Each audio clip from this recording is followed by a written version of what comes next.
Diabetes इस बीमारी में ब्लड शुगर फास्टिंग या पीपी यानी खाने से पहले और खाने के 2 घंटे के बाद जो शुगर की जाती है उसके अलावा और एक स्पेसिफिक टेस्ट रेकमेंड की जाती है जिसे कहा जाता है ग्लाइकेटेड हीमोग्लोबिन या HbA1c।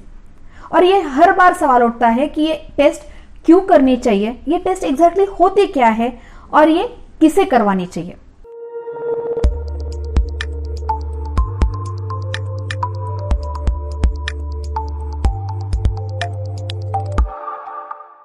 डायबिटीज इस वक्त इंडिया में बहुत कॉमन बीमारी है और एक क्रोनिक डिसीज है, यानी बहुत लंबे समय तक या सालों साल तक चलने वाली बीमारी है।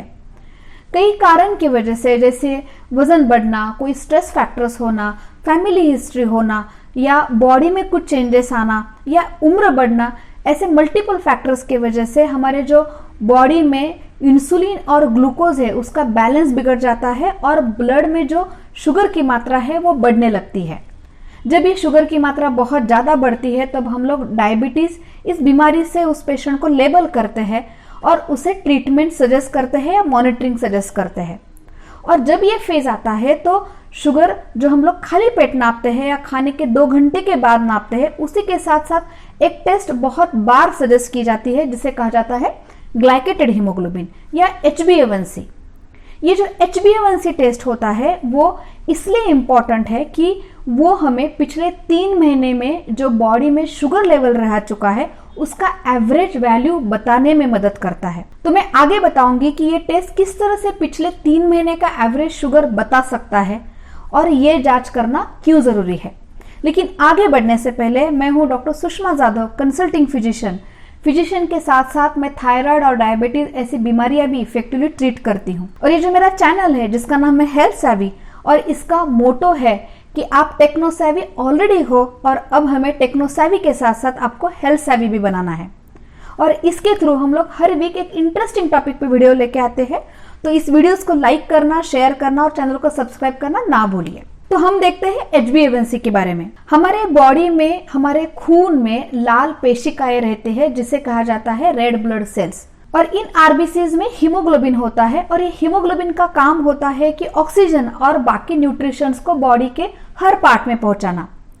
ऑक्सीजन के साथ साथ हीमोग्लोबिन ग्लूकोज को भी पकड़ के रखता है या उससे भी वो जुड़ जाता है, और हीमोग्लोबिन और ग्लूकोज जुड़ने का जो प्रोसेस है उसे कहा जाता है ग्लाइकेशन, और उसकी वजह से हीमोग्लोबिन का कुछ पार्ट ग्लाइकेटेड बन जाता है और उस पार्ट को कहा जाता है ग्लाइकेटेड हीमोग्लोबिन। तो जितना आपका ब्लड में शुगर लेवल होगा उतना ग्लाइकेशन प्रोसेस ज्यादा होगा, यानी sugar normal, glycation process normal, sugar कम तो ग्लाइकेशन प्रोसेस कम, और अगर शुगर ज्यादा तो ग्लाइकेशन प्रोसेस भी ज्यादा। तो यानी शुगर अगर नॉर्मल होगी तो ग्लाइकेशन की वजह से जो ग्लाइकेटेड हीमोग्लोबिन बनेगा वो नॉर्मल रेंज में होगा। शुगर ज्यादा रहेगी तो ग्लाइकेटेड हीमोग्लोबिन का लेवल भी ज्यादा होगा, और अगर शुगर कम रहेगी तो ग्लाइकेटेड हीमोग्लोबिन का लेवल भी कम होगा। साथ ही में हमें यह भी जानना जरूरी है कि जो हमारे बॉडी में आरबीसीज होते हैं उनकी उम्र लगभग 90 से लेके 120 दिन तक होती है, यानी लगभग 3 से 4 महीने तक। तो यानी एक समय में हमारे खून में ऐसे कुछ आरबीसीज है उनकी उम्र 1 दिन से भी कम है, और ऐसे कुछ आरबीसीज है उनकी उम्र लगभग 90 दिन से ज्यादा है। तो इसलिए जब भी हम लोग खून में ग्लाइकेटेड हीमोग्लोबिन चेक करते हैं तो वो ग्लाइकेटेड हीमोग्लोबिन की वैल्यू पिछले 3 महीने की एवरेज वैल्यू होती है, ना कि सिंगल वैल्यू। और इसलिए ग्लाइकेटेड हीमोग्लोबिन का लेवल जानने से हमें पिछले 3 महीने के शुगर लेवल का और शुगर कंट्रोल का पता चलता है। अभी हम लोगों ने ये तो समझ लिया कि ग्लाइकेटेड हीमोग्लोबिन कैसे पिछले 3 महीने का शुगर कंट्रोल बताता है, लेकिन अभी हमें ये देखना है कि ये करना क्यों जरूरी है।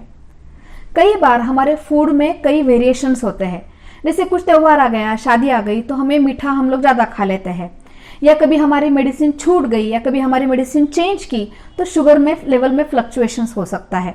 और कई बार क्लिनिक में हम लोगों ने ये भी देखा है कि कई मरीज रूटीनली कोई परहेज नहीं करते, लेकिन जांच करने से 1 हफ्ता 10 दिन पहले बहुत स्ट्रिक्ट डाइट करते हैं।